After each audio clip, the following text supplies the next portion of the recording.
All right, folks, we're about ready to get started. If you'd like to make your way down, we'd love to see you right up front, right? Come on down.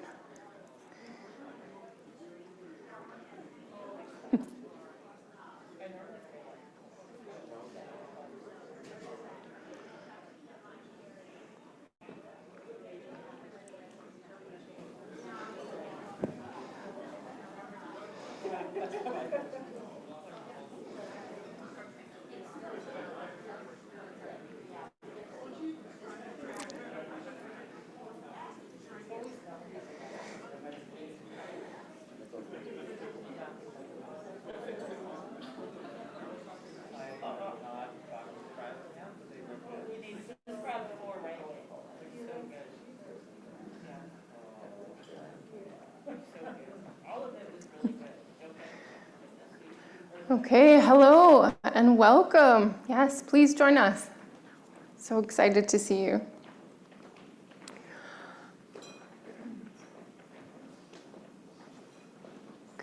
Welcome to Calgary ProPride. We're really excited to have you here for this excellent event. My name is Terri Eklund. I use she and her pronouns, and I have the pleasure of being on the board of directors for Pride at Work Canada. Just have a few things to chat about here before we get our panelists up, so thank you for being here. When you checked in, you would have noticed 3 different stickers, so a green rectangle, a yellow heart, and a red circle. So those are one way we can indicate what we're open to in this space, in this wonderful space. So green rectangle means high five me. I'm gonna come for a hearty high five. Yellow would mean let's do fist bumps or wave. And red just means, keeping my distance a little bit. So that's one way that we can honor each other in this space. We do encourage you to wear your masks when you're not eating or drinking. This community is very good at taking care of one another, and this is one of the ways that we can do that. So thank you.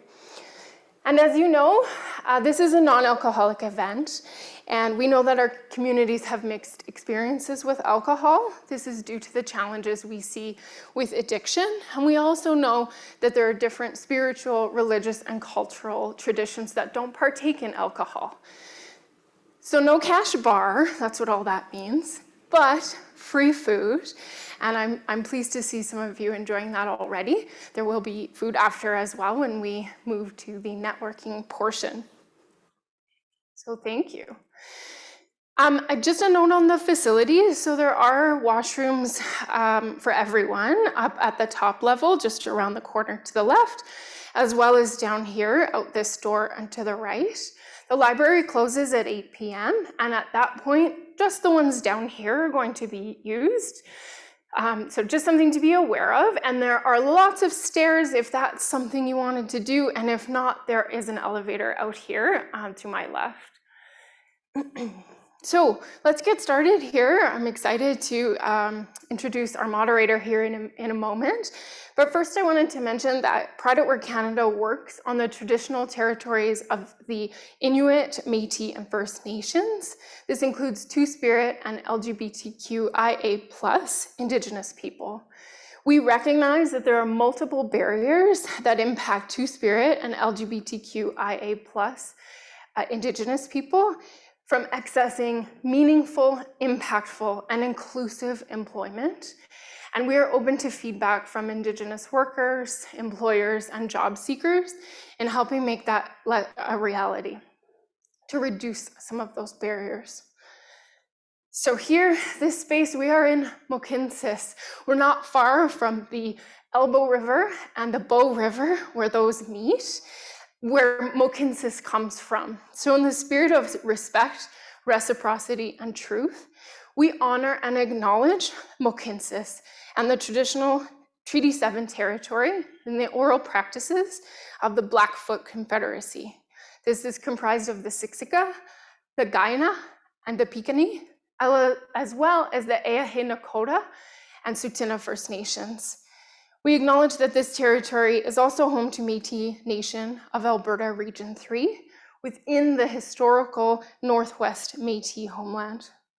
And finally, we acknowledge all nations, Indigenous and non, who live, work, play on this land and who honor and celebrate this territory. It is my great pleasure to introduce your moderator for this evening, Jade Pichette. Jade is an inclusion, diversity, equity, and accessibility IDEA professional based in Toronto. Currently, Jade serves as the Director of Programs at Pride at Work Canada, where they work with over 250 large organizations on gender expression, gender identity, and sexual orientation inclusion. They are an Ausatru Githia priestess and interfaith advocate who was the first trans feminine person to present at the Parliament of World Religions in 2018.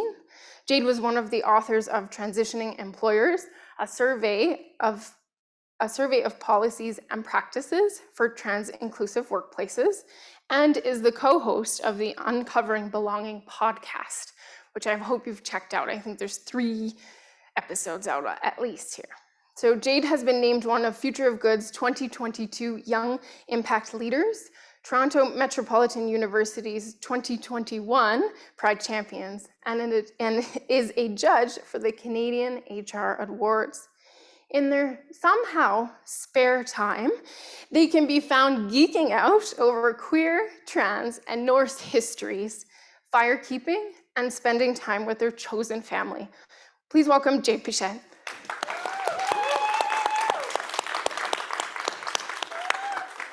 Just for the record, I did tell Terri to cut down my bio.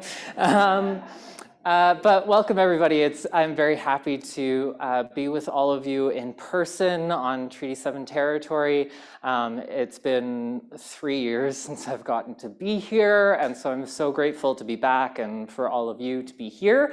And happy Pride.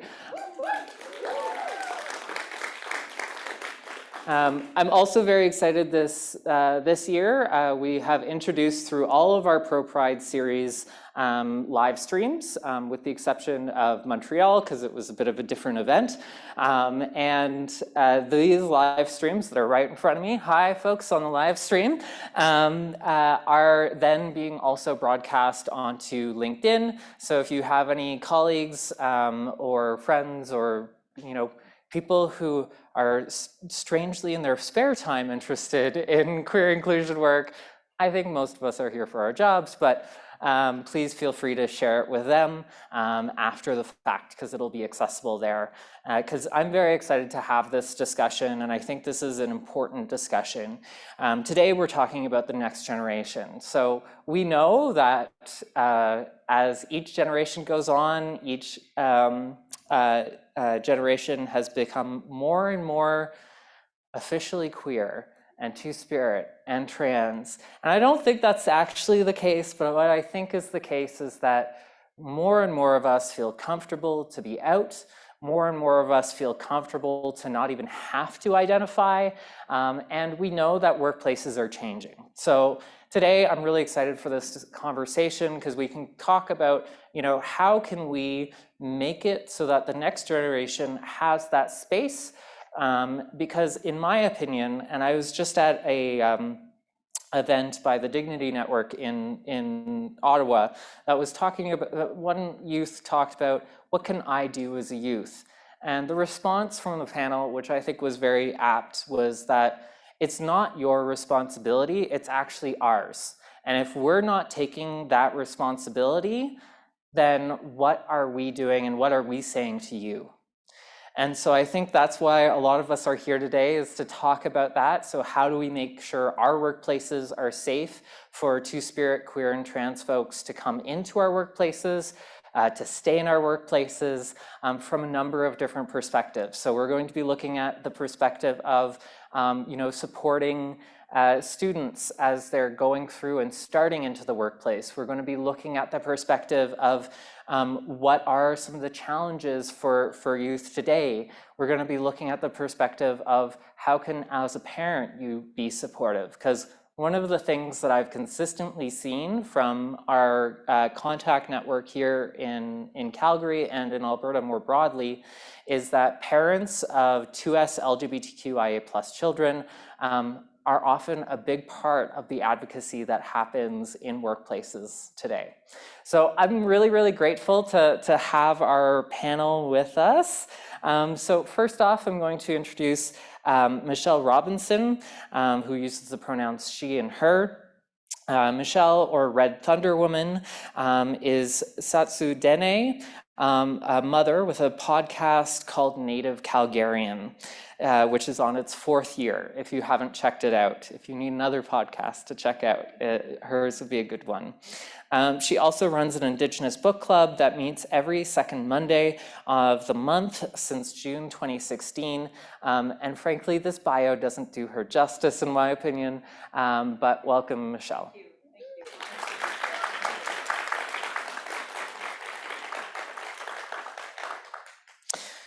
We also have Tran joining us, who is the career advisor at SAIT, so the Southern Alberta Institute of Technology, who uses the pronouns she and her, and works as a career advisor at SAIT and has been a longtime member of their Pride at SAIT committee.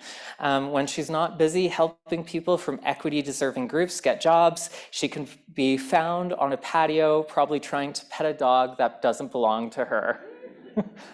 Same. So welcome, Anne.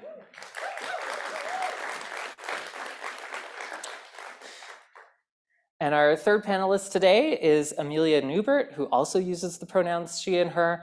I didn't intend to have a group of like femme folks all up here, but this is what happened and I'm quite happy about it. Who's the Director of Communications and Culture at Skipping Stone Foundation, which is our proud community partner on this event today.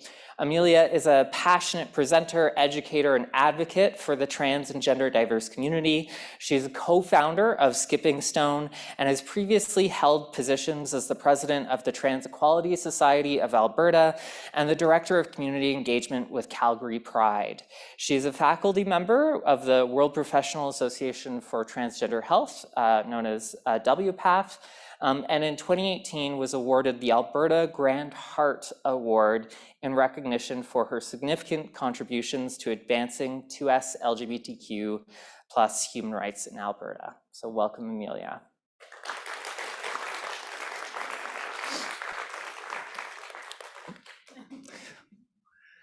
So I'm so happy to be here with all of you today. It feels like almost an intimate homecoming because I've gotten to meet all 3 of you previously before. So I'm really excited to be able to have this conversation. That doesn't happen on panels very often, that I've known all the panelists previously. So as we were kind of saying, there is this changing market and this changing landscape. And we know that this is a more interesting time than ever when it comes to hiring and joining the job market. We also know that this is very much a time of a bit of conflict and also successes for a community. So very publicly, the federal government put out a 2S LGBTQI+ action plan for the first time, which is very exciting because that's the first time Canada has had one. We're not the only country to have one though. We're a few years behind on that. And there have been critiques from community groups that have been coming out, but still very exciting and historic. We also know that from the statistics, hate crimes against our communities have been rising over the pandemic, increasing over 60% in the past year.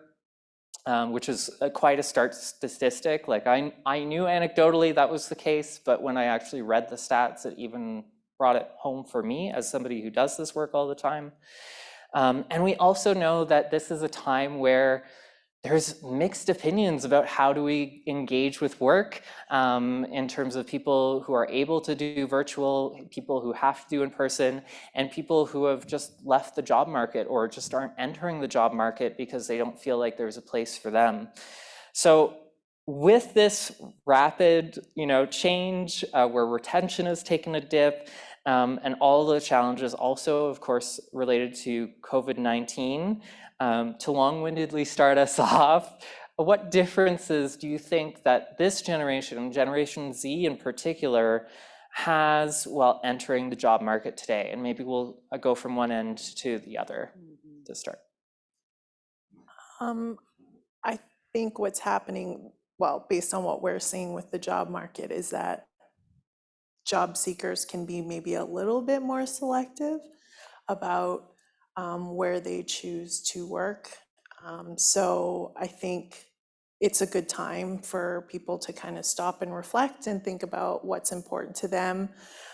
Something I often tell my students is, and it's difficult because, everyone needs to eat, so everyone needs a job. But at the end of the day, I mean, as most of us know, we spend probably more time with our work families than our families at home. And so it's a good time to kind of see what's out there, and see if, the places that you're applying to, if they really are inclusive as they say. I think that the generation coming in really does have a lot of advantages that way, and being able to do research online. Back in my day, that wasn't so easy to do. And I always tell my students how important it is to network and seek out resources and organizations that support people from their community. So yeah, I don't know if that really answers the question, but yeah, I think it's a good time to kind of think about what's most important to you as a job seeker for those people coming in now.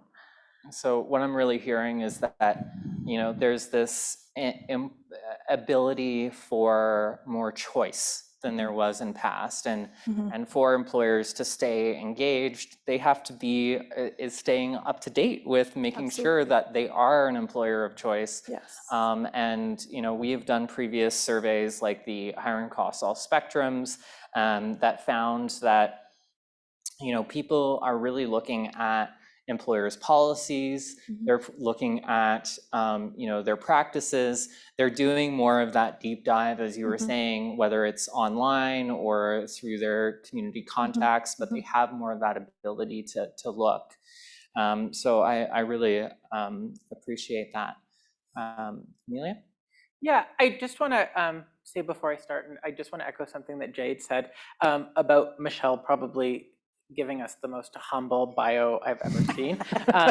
And really, I think so many of us, and certainly for me, Michelle is one of the most valuable treasures we have here in Calgary. So I'm just wondering if we can have another sort of moment of recognition for that. Oh my goodness. Thank you. That's so kind of you. Thank you. I'm honored.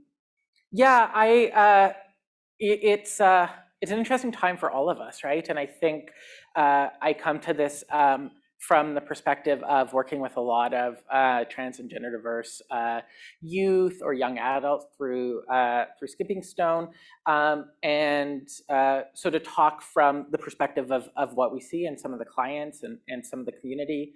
I think the thing that stands in front of us and the differences that I sort of want to point out are all kind of rooted in the sort of concept that I think we, particularly we as middle class, white colonizers, we need to change or get out of the way, is really the root of so many of the problems and so many of the challenges that folks are facing. I think, we look at this weird intersection where a lot of these sort of antiquated sort of employment practices don't work for the world that so many of our youth live in, and it's not fair to impose on them, right? This idea or this culture, especially for entry-level jobs that our clients see, that's fast-paced, that sort of has a culture of disposability of employees if they aren't keeping up with it. And even still, as much as folks are trying to, I think, create inclusive environments, I think what a lot of our clients experience is what I like to call sort of a culture of accommodation, which is that things are not explicit, that we're not creating inclusive spaces ahead of time. We're not doing that. Where if people come in and then need support, we make accommodations as opposed to sort of creating more equitable, inclusive workplaces.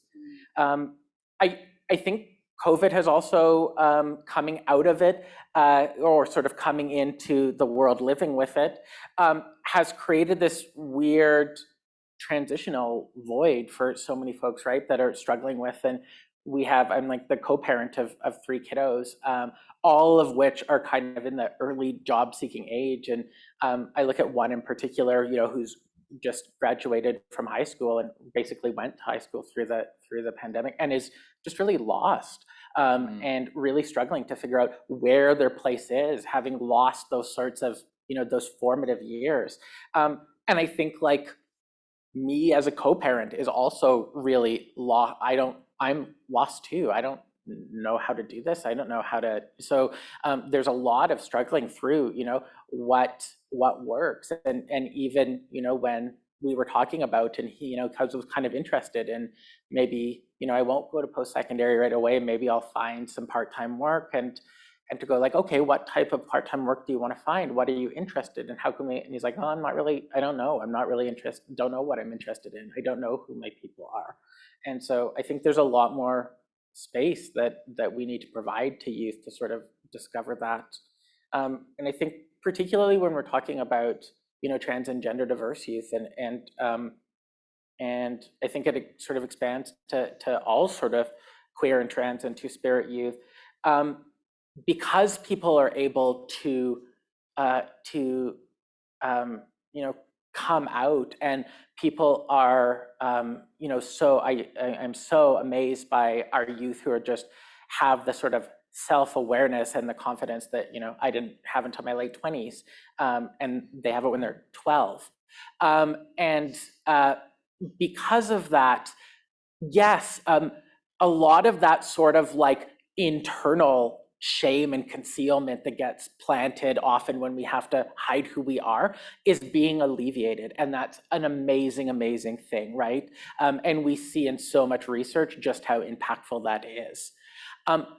But then youth are having to be put early and earlier in a place where they're having to navigate a world, and just in my sort of narrow little way of looking at it, our trans youth are having to navigate a world that's not set up to accommodate them. And I think they're having to do that. And we see youth of all sorts of marginalizing intersecting communities do that from younger and younger ages.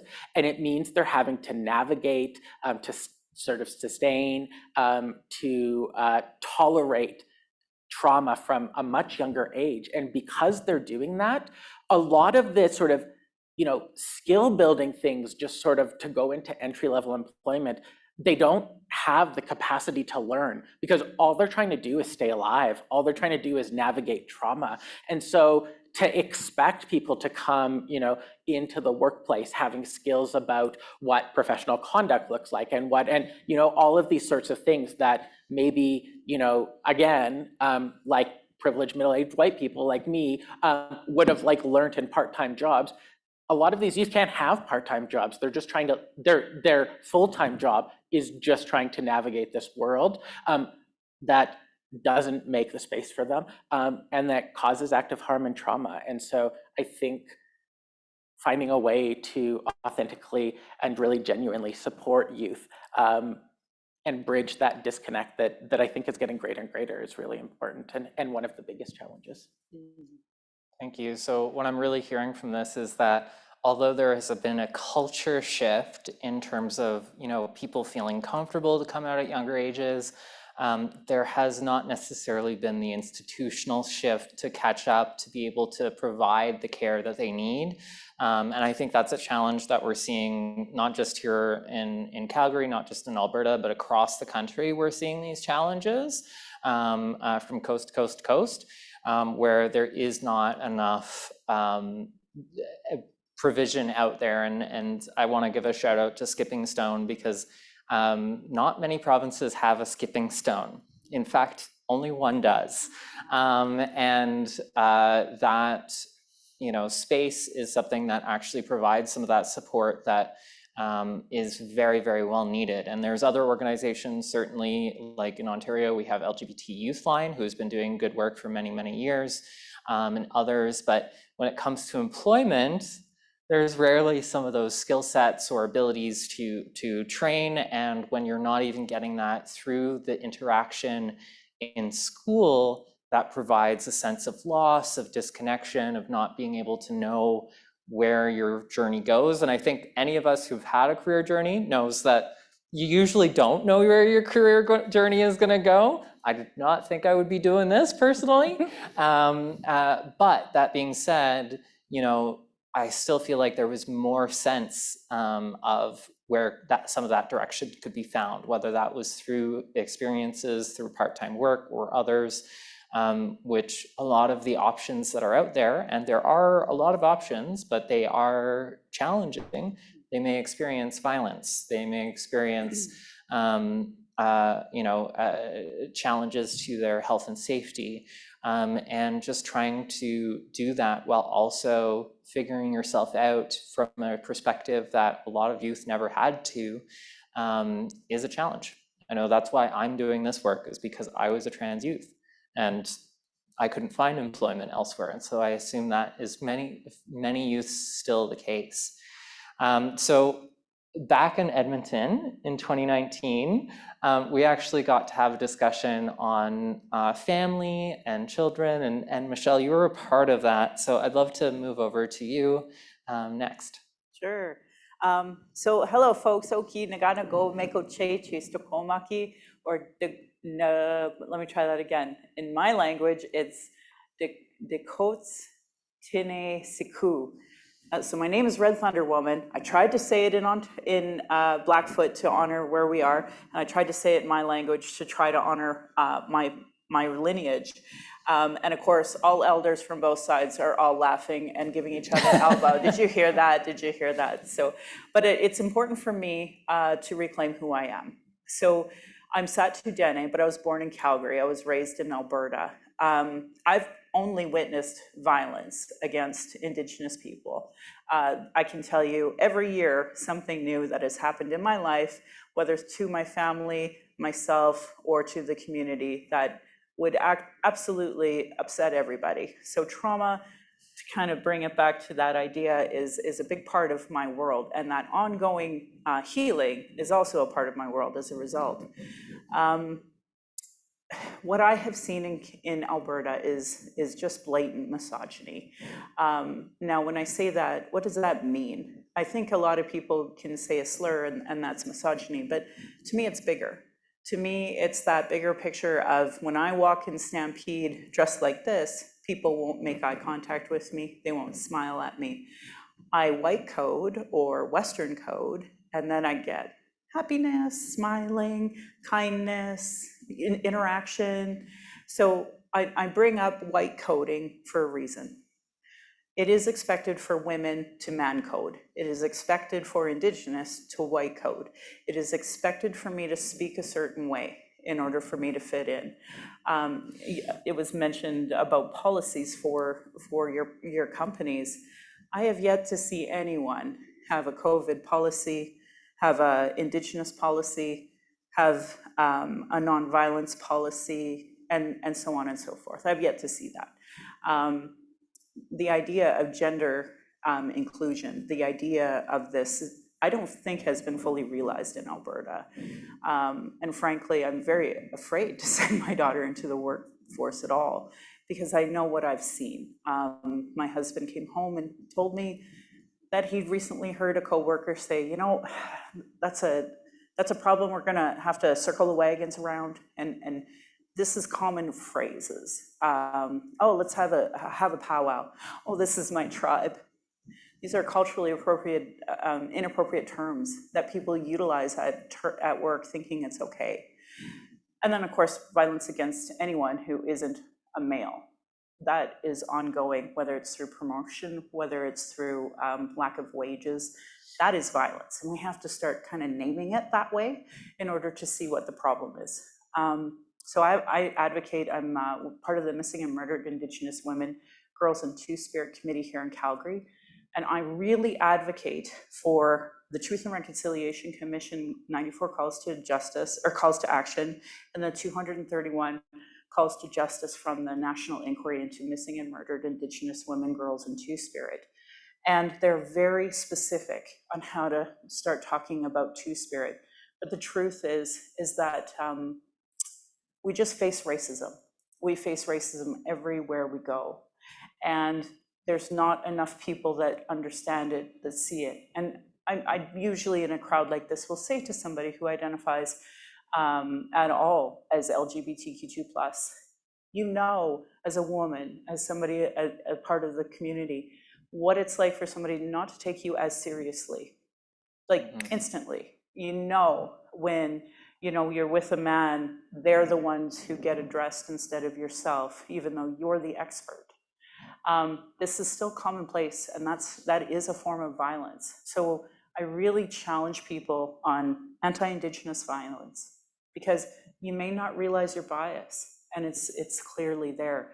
So how can someone who's Two-Spirit, who's already struggling with their gender identity, have a chance? We are the most socioeconomic disadvantaged group, because nobody wants to hire a Native, and nobody wants to talk about reconciliation, and nobody wants to talk about things that we have to talk about if we really want people at the table. We are expected to conform.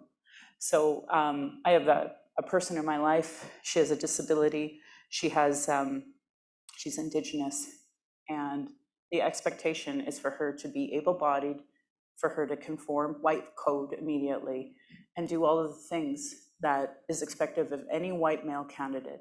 And I just think we need to expand the table instead of making people look and act a certain way in order to be at the table.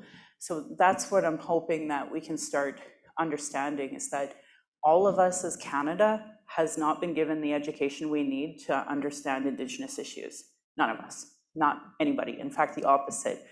If this is the truth, this is the lie, you know. If this is the truth, this is the lie. So you have to unlearn your lie, you have to learn the truth, and you have to change the way you even look at Indigenous people so that we can at least get a job. And because of COVID, I've actually found that employers are becoming very much disposable with their employees. And again, who's at the bottom of the socioeconomic ladder? Indigenous people. So I've already contracted COVID twice, once at a job. And that the way they laughed it off, the way they didn't understand long-term fatigue, I just knew I wasn't safe there. And because I was already making almost minimum wage, what was the point? I knew my skills weren't being utilized, but I knew I will never be respected the way a white person will. So for my daughter to be able to go into some of these buildings is not something I'm going to be endorsing. I've gone to Pride events recently. I would never allow her to go to this place that was supposed to be family friendly, that had alcohol. I couldn't even do a land acknowledgement without being spoke over. So, we're still here. It's 2022. So my hope is that your policies really look at the Truth and Reconciliation Commission, really look at the National Inquiry. You just spoke of the National Action Plan that came out federally, and provincially, there's 113 pathways to justice that the Alberta government just put out. If your company doesn't incorporate this language, this conversation, if I don't see an email that includes a land acknowledgement, if I don't see your pronouns in your signature, I know you're not a safe place for me or my daughter. And ultimately, I want to create a safe space for not just me, but for my daughter as well. So I hope that kind of roundabout gets us what we're looking at.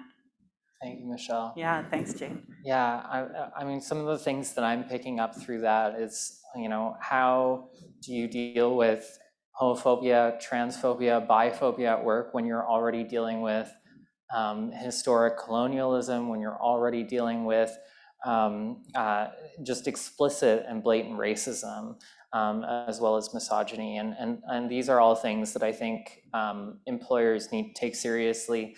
I luckily have seen some employers with some of those policies that you mentioned, yes. Some of which we work with, and I get to work with them on the back end of that, which is always very rewarding, even if we can't talk about it publicly often. But I think more employers are starting to realize that this is a reality, and if they want to stay competitive in the market, who's the largest growing proportion of the population when it comes to youth and employment is Indigenous youth. And so there really needs to be some of that looked at. And Alberta certainly has some challenges when it comes to misogyny. Alberta actually has the largest pay gap between men and women in the country out of any province or territory. And a lot of that has to do with the lack of a provincial employment equity framework. But I think, the employers that we work with who are here, who are on the call, y'all have the opportunity to really, make your case, make your landmark, showcase that you are a welcoming space and that you are a employer of choice. And so I'm also hearing that as like a possibility that these employers can engage with. So I want to come back to some of that later in the conversation, but I want to come back to you, Anne, and you get to see a lot of these youth as they're really just starting their careers. And so we've certainly heard from how Amelia was expressing like this sense of loss and disconnection, and I'm curious if that's something that you're seeing with some of your students as well. Certainly from an institute perspective, not a high school perspective, but still. And as these 2S LGBTQIA plus students are starting their career, what are some of the biggest supports you see them needing, or that come up to you quite often? Yeah, I mean, I guess first I should acknowledge I'm probably going to present the more optimistic perspective. I really, really appreciate the perspectives that were offered by both Amelia and Michelle. I guess part of it is that I am trying to help my students feel like there is some hope, and there are employers out there who will be welcoming and safe, but it's also important to warn them of the dangers that may occur. And so I mean, it sounds like self-promotion, but a lot of the work that we do in post-secondary is really a big part of that, is helping these future job seekers transition into the workplace and have the skills that they need to seek out companies that are going to be offering that safe space. Having groups like Pride at SAIT, which would not be what it is if it wasn't for Terri, our NC.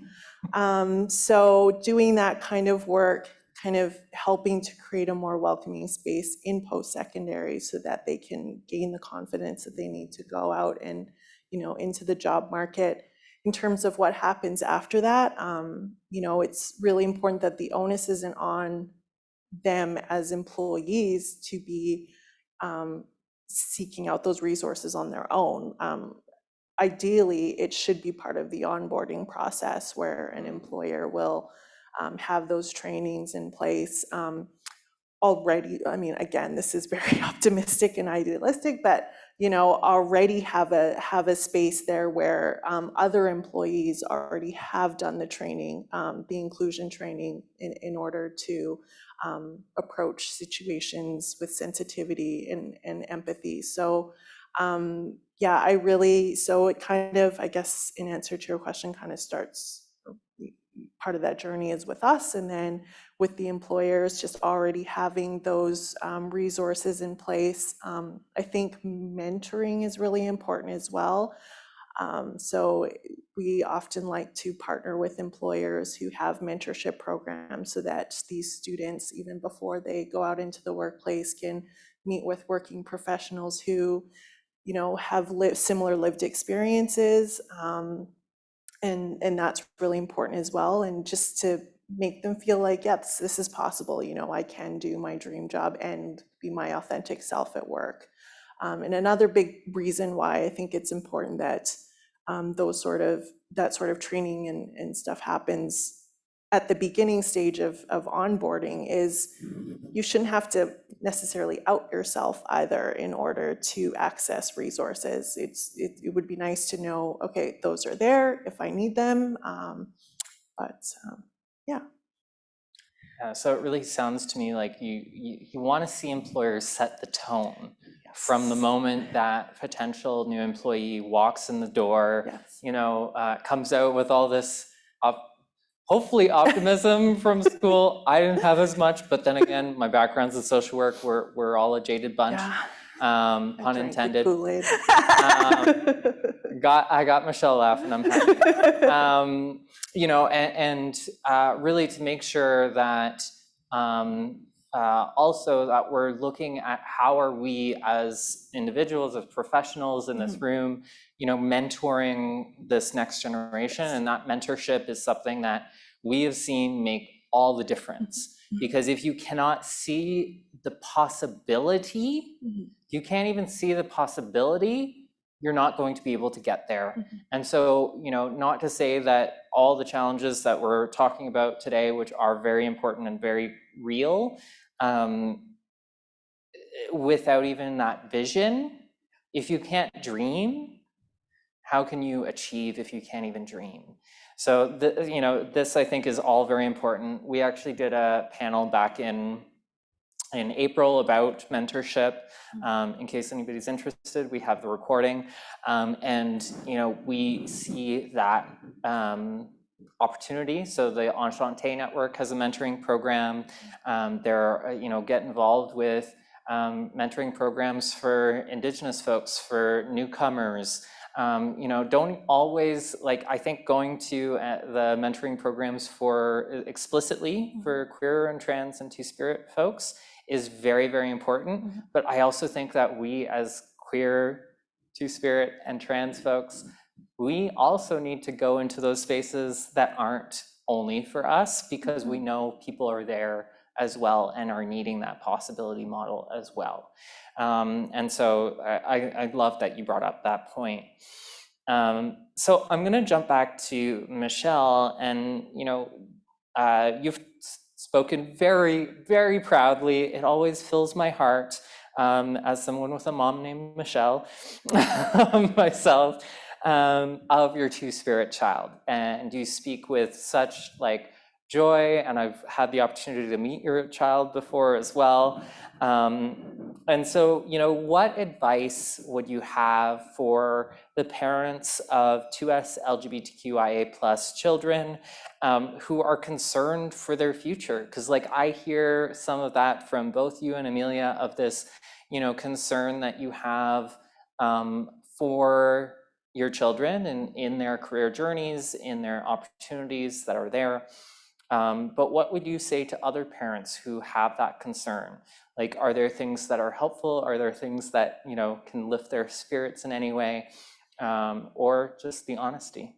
Yeah, I do think we have to be honest. I know I didn't get that luxury of having my parents honest with me. Unfortunately for my white father, he had no clue what he was getting into at all. So, he wasn't even able to help mentor me, and he will never be in the position to unpack homophobia, misogyny, racism. He's now a retired Boilermaker, union Boilermaker. So one of the things that I want to really emphasize is that we as adults sometimes bring our own trauma. So we have to unpack that, right? So I think we have to be on a healing journey and be totally open and honest about counseling, about internalized racism, internalized misogyny, because there's many times that I'll read something in the headlines and I'll be like, oh, that's so, I'll give you an example. Just recently, we've had a lot of Christina Freeland conversations because she was, accosted, attacked, whatever word you want to use. And I just laughed and I said, well, she's Albertan, she's used to this. So that's an example of internalized misogyny. I'm just so used to seeing violence against women, I don't even blink an eye. It's like, well, at least you didn't hit her. And that's not okay either, right? We all know words can hurt. I mean, I was trying to do a land acknowledgement and somebody was speaking over me and I walked off the stage. What's the point of doing this then? So we do have to understand that we bring our, in my case, sometimes internalized racism, internalized misogyny, and focus on that. Because one of the great things that you had said was we have to see it and believe it. I'm sure you were all seeing how many times, oh, the first Indigenous this justice, the first Indigenous this. And I share that really proudly because I want my daughter to see herself. I want the next generation to see that. And, nobody was in SAIT for me when I was becoming a drafter that I could, be an Indigenous drafter. And then what made me get out of it was when one of my uncles passed was I got the, well, how many aunts and uncles do you have? You can't just take off to Yellowknife every time one passes. This, my employer felt very proud to say to me in 2005, this was said to me. So these are things that I'm worried for my daughter. But that said, these kids are so strong. These kids know who they are. These kids see on TV folks like them. And I never got that. I didn't have a Reservation Dogs or TV shows that are now quite mainstream. And we didn't have queer characters in my time unless we were being derogatory towards them. But today, now we see lots, and like even Will and Grace was kind of that start of it even, right? So we have so many queer characters that our children see themselves in. And so they don't have a lot of the internalized baggage that some of us as adults have. So I think the biggest thing is focus on their hopes and dreams, encourage them to do what they want to do. So for me, it's always and. So it's like, right now she's certain she's going to become a mechanic, and then she's going to be a naturopath, and then she's going to be this. And I'm like, well, you can be all of those things. And then you can go to university and become a prof in lesbian dancing. And, that whole conversation of like, don't say no, don't do that, because there will always be somebody somewhere willing to help them navigate this path to get there. And I'm kind of blunt, and I'll put up my elbows and push myself at a table not meant for me.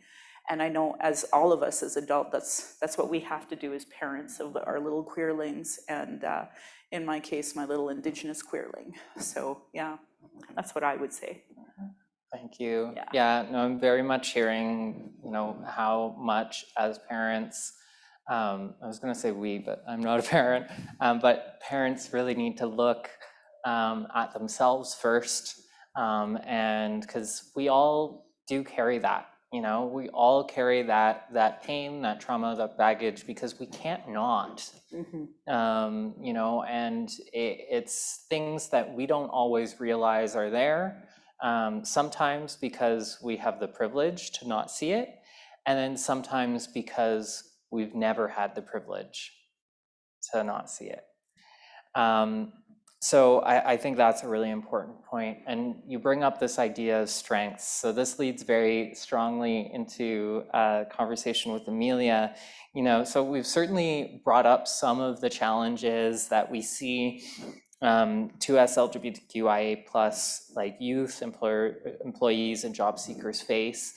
But I'm gonna have an optimist moment, and you get to work with so many really amazing trans and gender diverse youth who are doing things that I didn't think of, I didn't see the ability to dream for, right? So I was wondering if maybe you'd be able to speak to the strengths that you see these youth carry with them, and what are these strengths that also get brought into the workplace? Because we know our communities, we bring a lot. We are some of the most creative people I have ever met. I don't think that the art world would exist without us, for example, for better or worse at times. But what are some of those strengths that you see? Yeah, what a gift. I mean, what a gift of a question. So thank you for that. I'm gonna pick, there's too many to mention.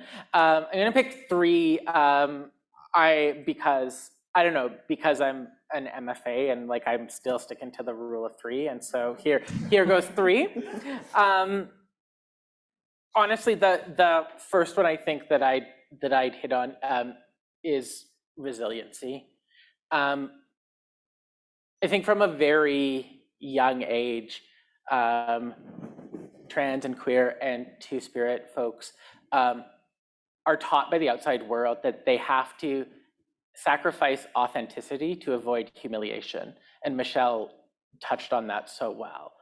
And then teasing that all back apart and kind of finding a way home to ourselves, despite a whole world of people who tell us what we can't do or what we can't be or where we don't belong, can be the journey of, I think the journey of a lifetime.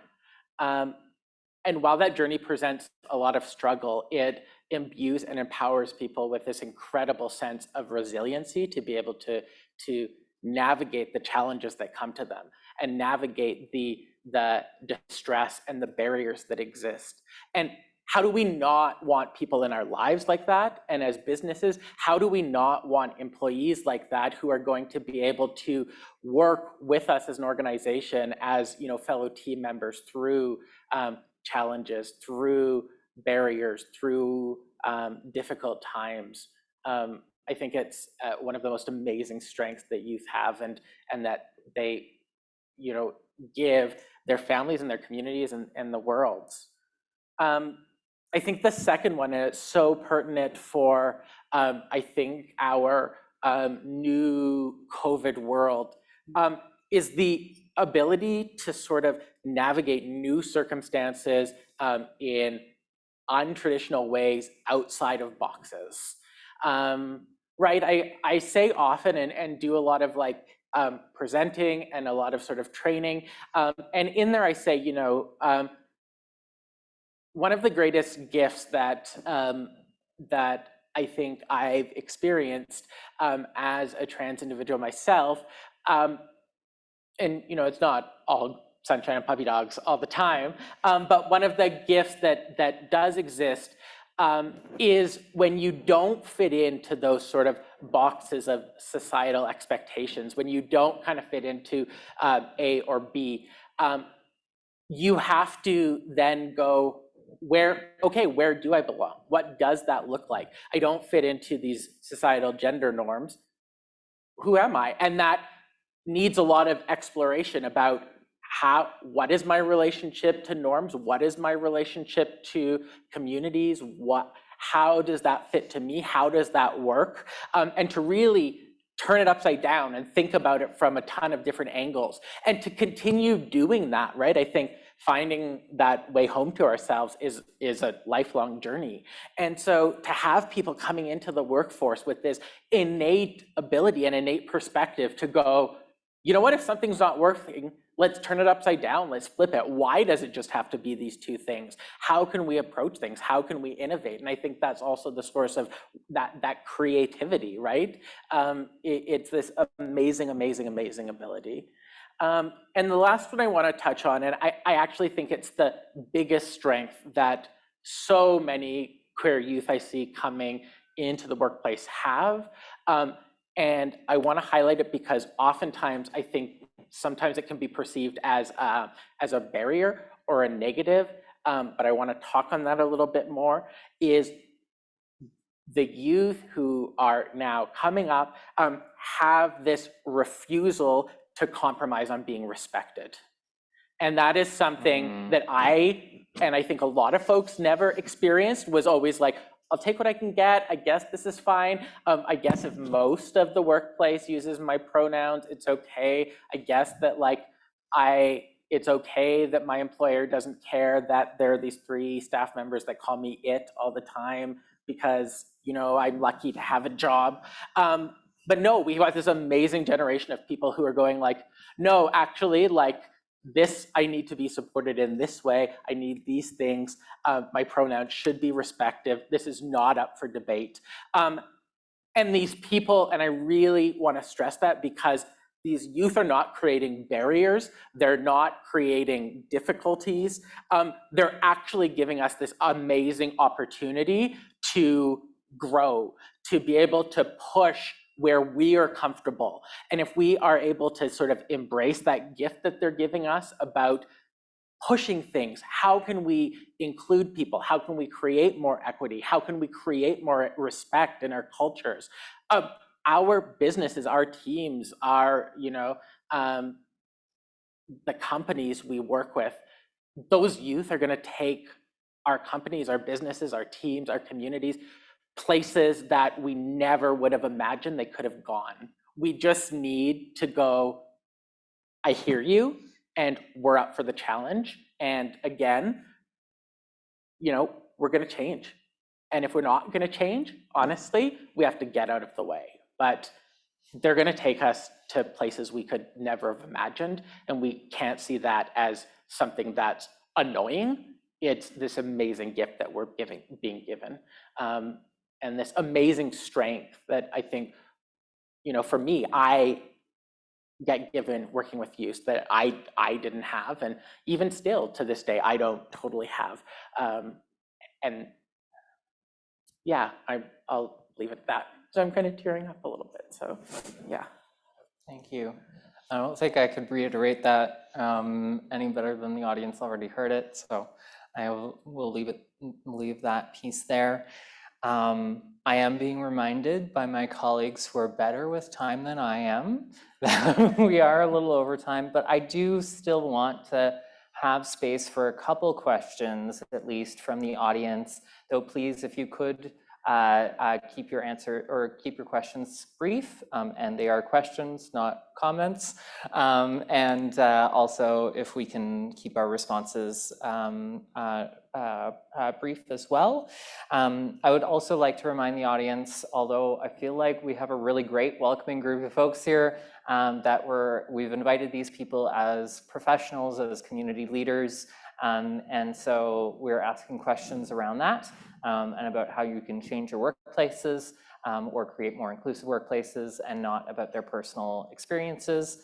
However, if the panelists choose to share their personal experiences, they may do so. So are there any questions from the audience? Because otherwise, I'm going to get to more. So I see two already. So up there, and then we'll go over there, and I can reiterate them out loud so everybody can hear them, including on. So my question is, on the strengths piece that the young people in the new workforce, new generation coming, in terms of like supervising co-ops, practicums, or folks as stepping stones, where are the sticking points, conflicts, barriers that still exist for this generation? So they may have these strengths, but where are they hitting the walls that is current? Yeah, so the question is around, where are the barriers that we're still seeing when it comes to placements, co-ops, kind of some of these initial places that we get a lot of that experience in employment, although I would like to see more of those paid, as somebody who's done 4 unpaid internships myself. So what are some of those challenges? And I feel like all three of you have different things you could contribute, so whoever feels like responding. Okay, I will. So reconciliation is the buzzword that people want to pretend that they care about. So the expectation is for my daughter to give free education. And I think that that is unfair, wrong. And the other part is that where is she given space to reclaim her identity anyway? Right, so if you are going to ask your Indigenous employees to explain Métis to me, explain this to me, that's probably not why they got hired, and that's probably not on their agenda of things that they're going to get paid for. So maybe consider giving them a lunch and an honorarium and asking that question, and respect if they don't want to give it the answer that it might deserve based off of your ignorance and the way it was spoken about. So that's where I would start for our young little Indigenous going into the world. I hope that they don't need to answer ridiculous questions about knowing the over 700 nations and cultures and languages and way to know about every detail with the expectation from the employer. They're not really native then. That's so demeaning. I wish I could even possibly explain it, but I'll pass. Yeah, I echo so much about tokenism, about education. When you have that, there's that sort of, premise, and I think it exists with all sorts of marginalized and equity-seeking communities. When you have that one person then in your staff or on your team, that then they're expected to do all of that work, and that's not fair to the people who are doing it. I can tell you what we see a lot with both the staff and a lot of the clients anecdotally that come through Skipping Stone. Because there's so much other work that folks need to put into navigating systems that are really challenging to navigate for a lot of trans and gender diverse folks, all sorts of other barriers.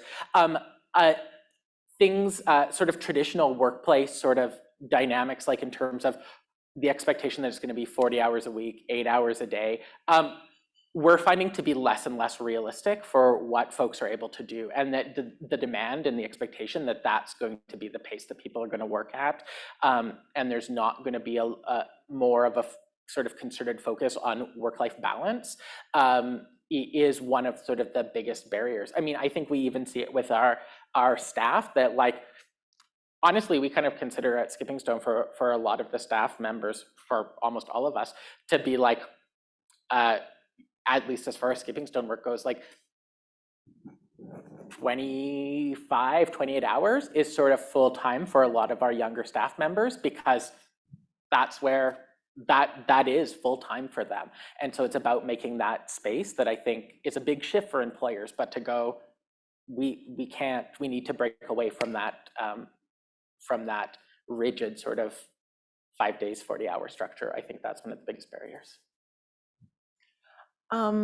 Yeah, just quickly, I would just add on to that about, the tokenism. I think the work, the real work needs to be done before companies have, like an Indigenous student hiring program. Okay, so Indigenous students are entering into the program. Are they going to feel safe? Same with our, 2S LGBTQIA plus students. Are they going to go into an environment where they, have the supports that they need? So I think it's very easy. I mean, yeah, I think it's quite easy for a company to put together those types of programs and internships, but you need to back those programs up with something. You need to make sure that there are supports in place, and that, these students aren't going into these roles just to check off a box.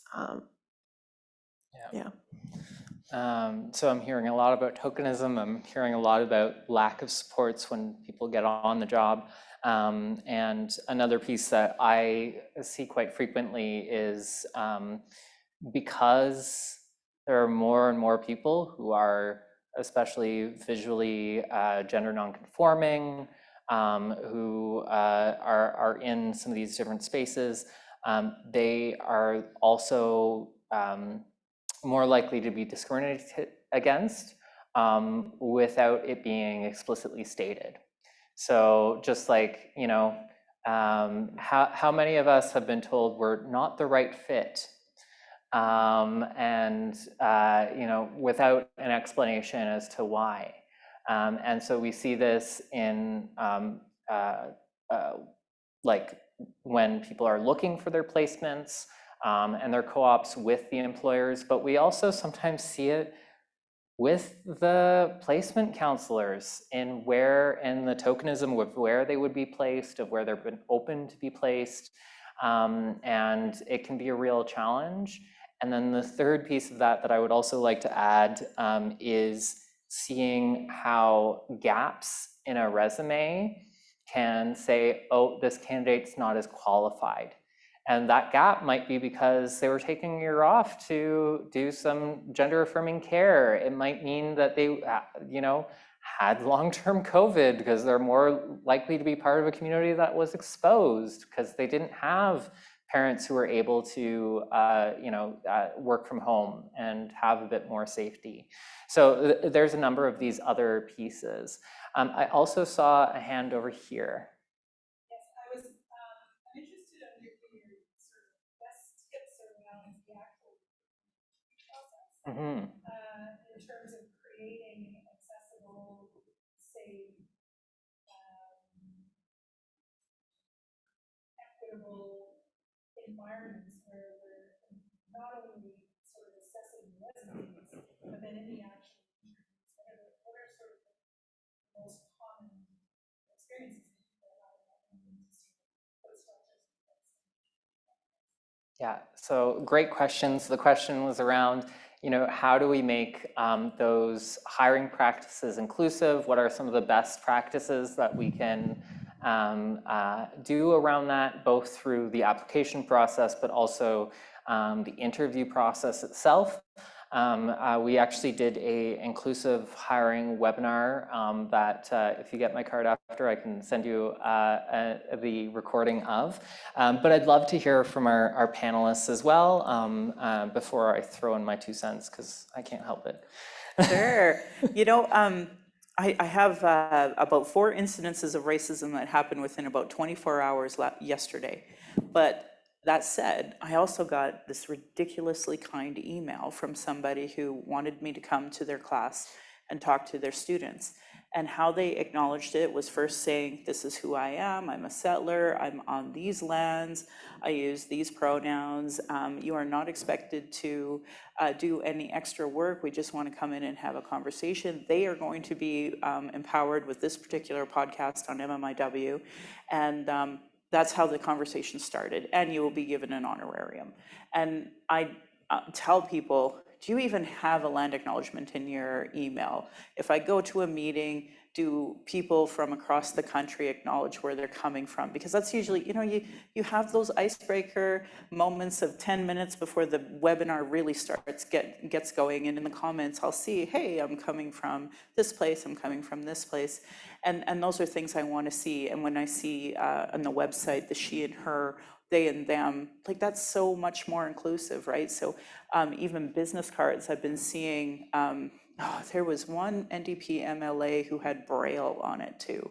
So it had their pronouns, it had their acknowledgement, but it also had Braille on it, and I couldn't believe it. So I'm like, these are things, I think COVID really exposed us to the fact that we're not as inclusive as we think we are, as we want to be. If somebody walks into a door and sees a rainbow or a trans flag, that's one thing. But when somebody actually introduces themselves using pronouns, like that's something, I'm straight cis, I can do that. Why can't everybody else, right?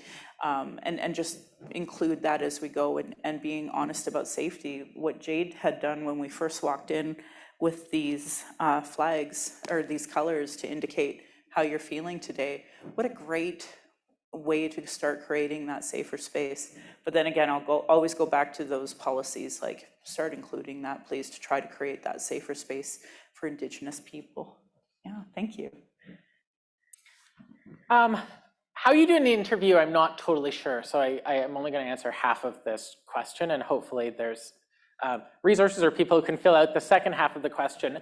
But I think a big part of it is trying to cut through or look through, obviously creating that space right at the beginning, like Michelle sort of mentioned, but trying to look through or cut through the very real sort of anxiety that interviewee might be experiencing. When those inclusive symbols are so important, because when you navigate a world that doesn't have space for you, the assumption becomes, unless you're explicitly welcome, you aren't welcome.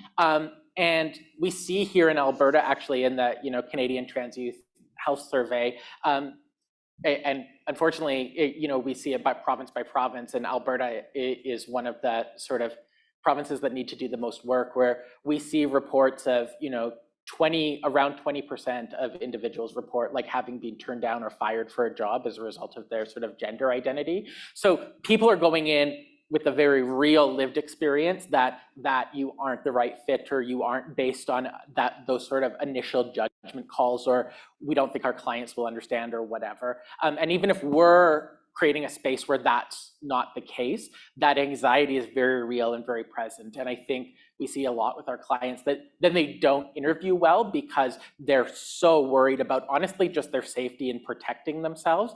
And so looking at strategies we can implement about sort of creating space, creating opportunities where there is a sense of comfort, where we can kind of let go that sense of anxiety.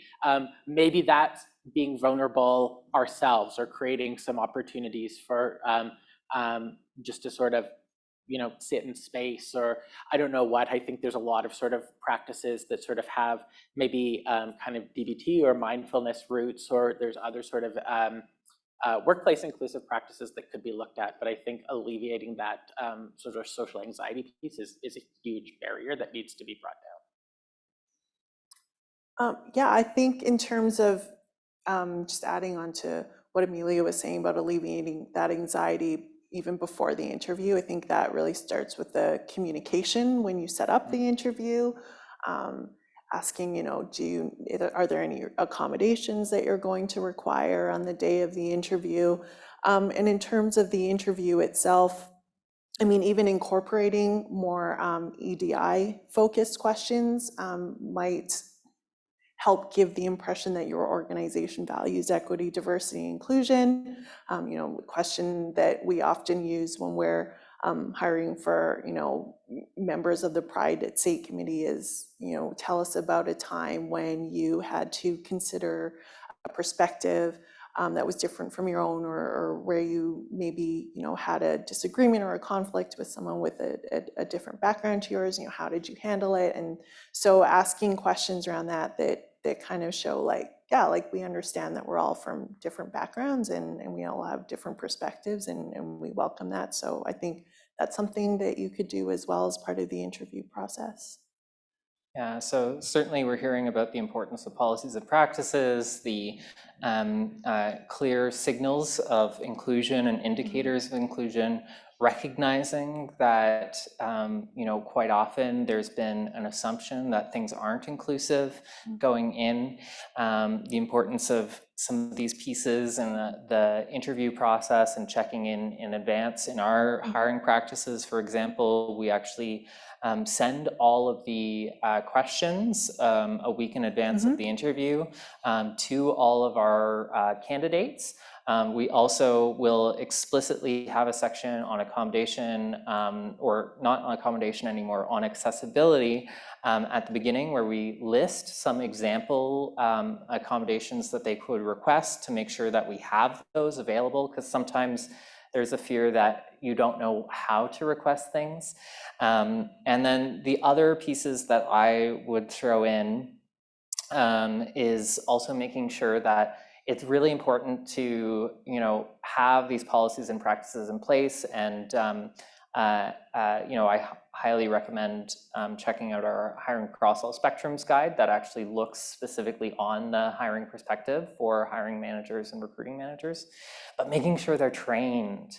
Because quite often, even among our partners who are doing really amazing work, sometimes when you get to that interview, you are not going to have a safe place, and those people are either going to self-select out or they're going to be selected out.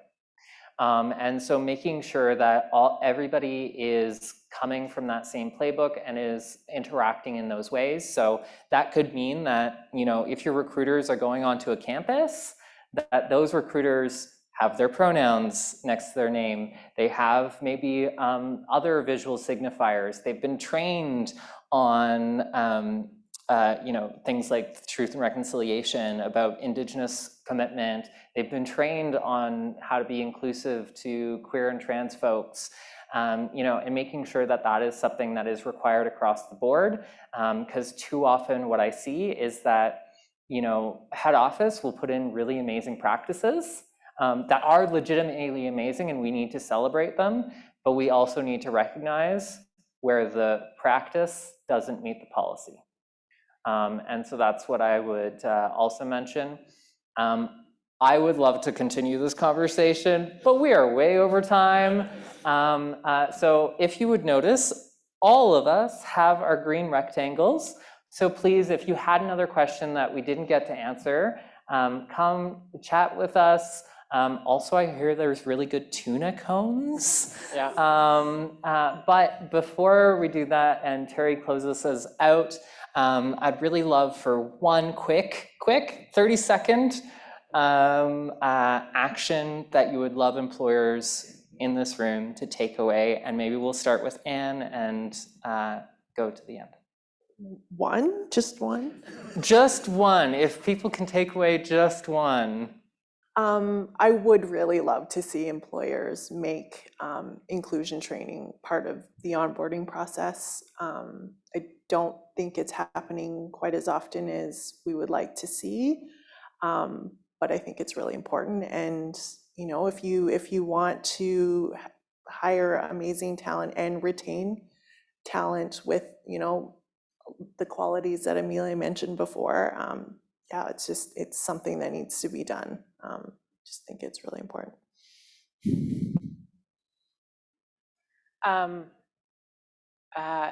Take any of the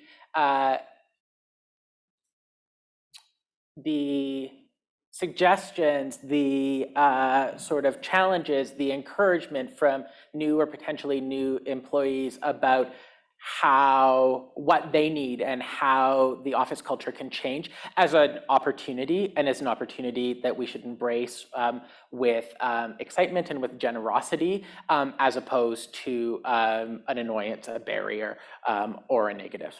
It's a gift, and we should think about it that way. Everybody loves the Canadian flag because you're proud Canadians. Every time I see that Canadian flag and I don't see anything orange or about reconciliation beside it, I know you're not a safe place for me. So if there's nothing else that you take from me, just as you have your little stickers that are for trans inclusion, rainbows for LGBTQ2+, I want to see some sort of acknowledgement. If I don't come in the door and see Oki or a land acknowledgement, I need to see something that says you're trying to decolonize even a little bit. So that's what I hope for the next generation. Thank you so much to all three of you. This has been a great discussion, and I could have it for quite a bit longer, but just because I'm long-winded doesn't mean that we need to that we can continue. So I'm so grateful for this discussion that we had today. I'm so grateful for all of you, and I'll invite Terri back up to close us out. Thank you. A round of applause, please.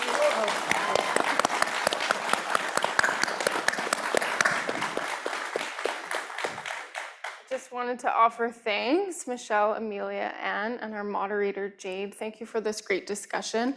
I just wanted to sort of, something that stuck with me here is, it's not news to us that the systems aren't designed for us, right? And I've heard conform and accommodate, and that's how the systems are currently built. And so we need to continue to recognize it, to name it. We can unlearn, or we can get out of the way, because these youth are doing cool things. So thank you all. Thank you to our live stream folks. This session has been recorded, so anyone can have access to that. And if you're here in this space with us, please stay, enjoy, and thank you again for coming. See you at future events.